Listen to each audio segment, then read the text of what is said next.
If you enjoy listening to inspirational stories from people just like us, facing the fear and doing it anyway, then you're in the right place. My name is Claire Hill, and this is the No Rest for the Vivid podcast.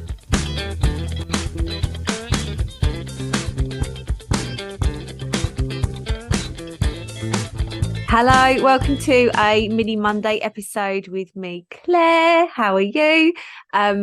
This is obviously the No Rest for the Vivid podcast. I was thinking, have I said that for a while? Probably not. I hope you're well, and I hope your Monday has started well. I wanted to talk to you today about looking after your future self. Now, one of my one-to-one clients, literally, when I taught her about looking after her future self, it was like everything changed for her because she became her own best friend. Now, what I mean by this, I'm going to use a really simple example. You know, when you've done the washing, in my case, my husband's done the washing, he sorts it into our piles. And then I look at it and think, and it's like 10:30 at night. I've just finished work sometimes. I'm like, I cannot be bothered to put this washing away. And then I say to myself, well, I apply the 1% factor and literally just pick up a pair of socks. That's how I start. But I also say to myself, my future self is going to love me so much. That future version of me tomorrow morning, who doesn't need to see a pile of clothes that need to be put away, that thinks, God, it was good that I did that straight away and didn't have it hanging about. And I go into my drawers and all my clothes are where they're supposed to be, not in a pile that I'm digging around trying to search for to get something out. So I consider my future self to be my best friend, and I do it all the time. Another example is I try my hardest, and some days I do fail at this, but I do try my hardest to tidy the office, the workshop or studio, whatever. I always call it office, even though really it's a studio. But I try and tidy my studio up before I leave for the day. And because the feeling I get when I walk in the next day and it's all tidy is like the best feeling. So I encourage you to look after your future self and tidy up at the end of the day. Same as like in the kitchen. If I've made the effort, made sure the kitchen's all tidy at the end of the day, and come down in the morning, I'm like, oh, look at me, I'm well past. Look at my tidy kitchen. And just makes me feel good.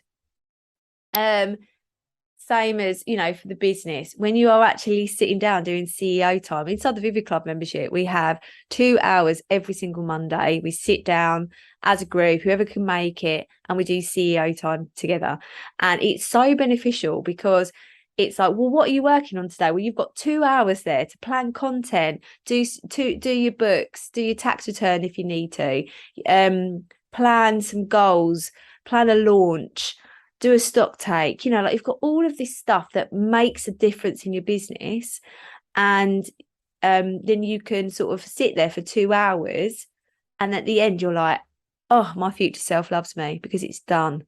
I've literally, the reason I'm doing this is because I'm block recording. I have all of my ideas written out, and I'm going to go, if you just listen to another one about routine, I'm still going to go to the cafe for coffee. But this episode, I want to just show you that, like, I am really proud of my future self. Is proud of me because it's like, well, you've done 3 mini Monday episodes today. You've done the intro for your guest episode. Next week, you need to do your longer episode. It's all good, and thinking about it, I probably need to do that sooner rather than later. But it's about blocking in that time ahead of time to feel proactive. Like, I am organized. Isn't that a good feeling? I'm not running around like a blue ass fly, which sometimes I really, really do. I do that a lot. So looking after your future self, I'm going to talk about this in a little bit more detail in another episode, I think, because I'm very passionate about it. But I wanted to talk to you about it because maybe today you put that washing away straight away, or tidy the kitchen, tidy your workshop, do your content for tomorrow, and how good your future self loves you for that. There you go. All right, have a lovely Monday. Thank you so much for listening to the No Rest for the Vivid podcast, written, produced and hosted by Claire Hill, and music has been composed by my brother Phil Vidler.